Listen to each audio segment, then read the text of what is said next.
For quick tips, behind the scenes footage, giveaways, and to see what I'm working on right now, follow me on Instagram and Facebook. This is a grinder. Some people call them an angle grinder. It's a really handy tool. I've been using them for a long time, probably close to 30 years. And I've accumulated a few different grinders that are basically all the same thing. They range in price from anywhere from like maybe $60 to $160, depending on the model and depending on whether or not it's cordless or not. This is a new one and it happens to be cordless. You don't need a cordless grinder, but cordless tools are just convenient and I'm kind of going that way. But I've got a Hitachi and I've got a Makita, and they all basically do the same thing. You can work with a lot of different materials using a grinder with a ton of different attachments. So let me show you the different attachments that I mostly use. This is a sanding disc, and I'll use this for shaping wood or power carving wood, often for carving wooden handles.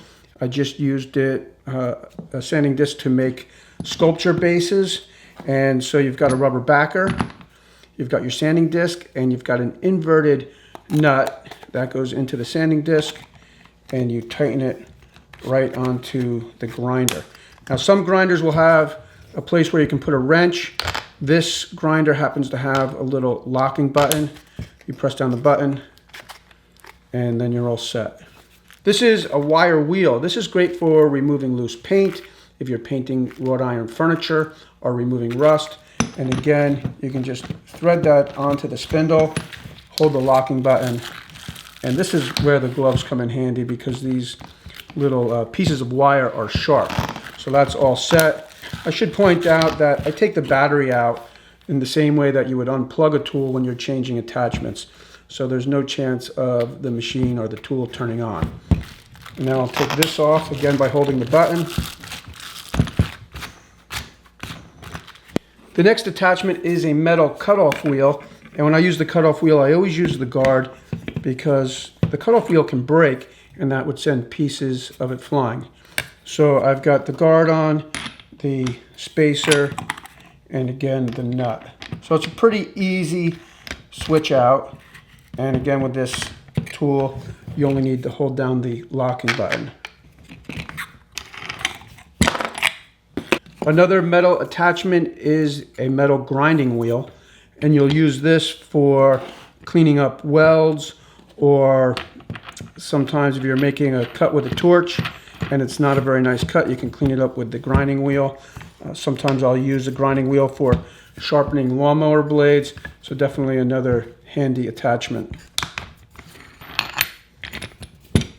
One more attachment is a flap wheel, and this is for polishing, more of the finish work of metal work. You can use it after you use the metal grinding wheel. It'll just take the scratches out and clean the surface up. And you can see again, it's just another simple attachment. So really no need for more than one grinder. It just becomes more convenient if you start using grinders a lot. So those are just a few of the attachments that you can use with a grinder. Definitely a really handy tool, and I'm just scratching the surface with what I showed you here. Like I said, a lot of different attachments for a lot of different materials. One thing you always want to keep in mind when you're using a grinder, always wear your safety glasses, always wear a good dust mask, and always wear ear protection.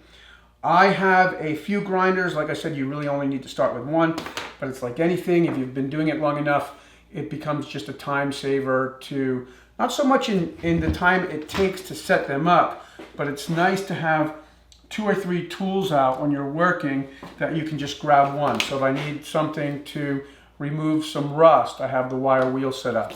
If I want to grind down a weld, I've got the grinder set up. If I want to polish it, this one's got the flap sander set up. So it's kind of like having a few different routers where you never change the router bit in. Kind of the same thing with grinders, but if you're just getting into it, you really only need one. I hope you enjoyed this video and found it useful. Thanks for tuning in, and I'll see you next time. If you're new to my channel, I hope that you'll subscribe, and if you do, hit that notification bell, and that way you'll get a reminder when I post the video on how I made these sculpture bases using a grinder.